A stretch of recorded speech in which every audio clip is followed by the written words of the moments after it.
Okay. So here's my Irish friends. Kira, and then Kieran. Oh. Not everyone in Ireland's called Kieran. Not everybody in Ireland's called Kieran. Kira's 20. She'll be 21 this summer. Woo! And then Kieran is already 21. Turned 21 in February. It's awesome. And then go ahead and say what towns you're from. Okay, well, I'm from Killarney, which is in County Kerry. It's in the south of Ireland, so it's not really anywhere near the north of Ireland. And I'm from Ballyshannon in County Donegal, which is a border county. So I live right on the border of Northern Ireland. Nice. Very nice. I dig it.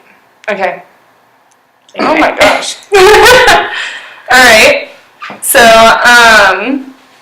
how do you feel about the division between Northern Ireland and the Republic of Ireland?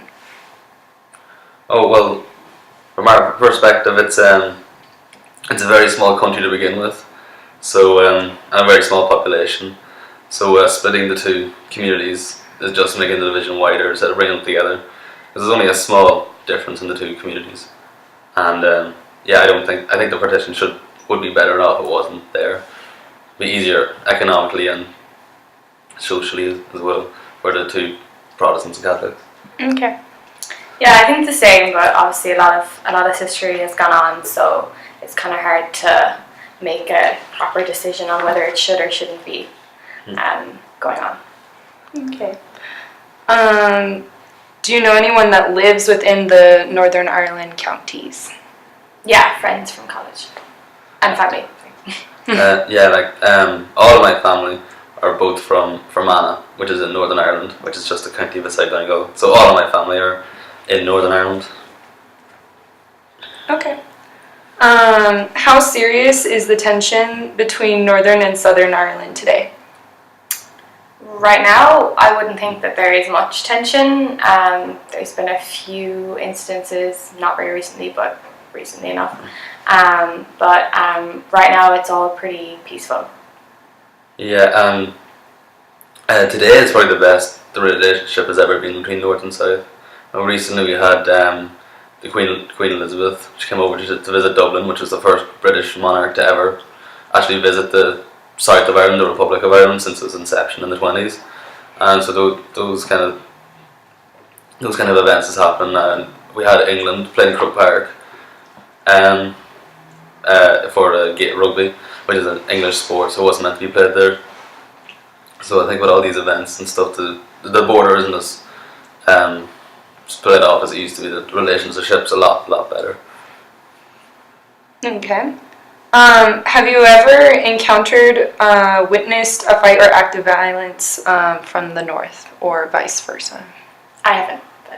But First hand, just a lot of bar fights and stuff. That is the main thing that you see. But lucky enough, we haven't seen much violence since the ceasefire in '94. There hasn't been as much violence on the border counties, thank God. There's only been one or two incidents since then, so I haven't seen that much, thank God.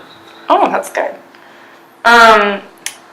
Do you think the tension will ever end? Will the hatchets be buried, and do you think the actual border will be dropped officially in the future? I think that at this stage it's gone on too far, and I think it will be peaceful from now on, but I don't think that anything will ever come of it because of the fact that it's just, there's so many intertwines, there's so many families that have gone on to marry Catholics, and so many people have married Protestants, and it's just all mixed up. So it should have been resolved back when it was a huge problem, and now it's just kind of escalated too far.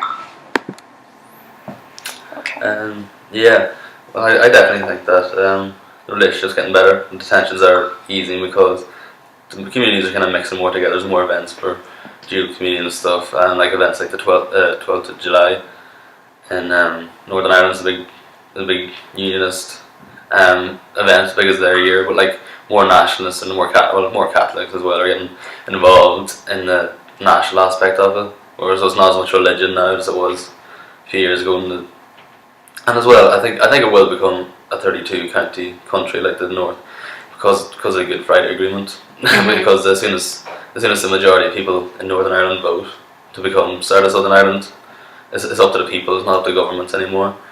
And with the way the census is going, more nationalists and Catholics are being born as opposed to the Protestant population. It's around 50-50 now. We used to be about 70-30, when it was first, but it's gone to 50-50 now, so it'll probably tip up that way. So it'll probably be, the next 30 years, it probably will be a full 32 county republic.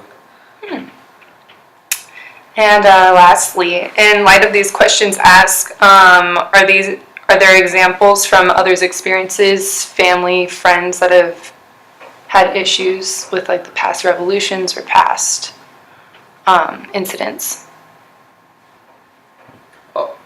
Yeah, you go. Oh, sorry.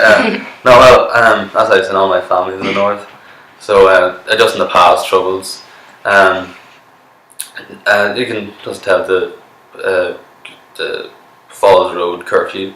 My auntie would have lived in the Falls Road at the time, so that's just little chunks of history where your family's in the middle of, isn't it? Well, it was not nice, but it's interesting that your family's there, you can tell your stories about it. And my mother was a nurse in Belfast during the Troubles, so she saw a lot of like injuries and stuff from the violence that went on. And as well, Enniskillen bomb, I think it was. Well, my family, that's where my family's actually from, that's the town they're from. And just events around that day, no one would have worked during the day of the Enniskillen bomb, those years ago. Just how a town is during troubles like that, There's different stories. You good? Yeah. All right. Well, thank you for your time. And yeah, there we go.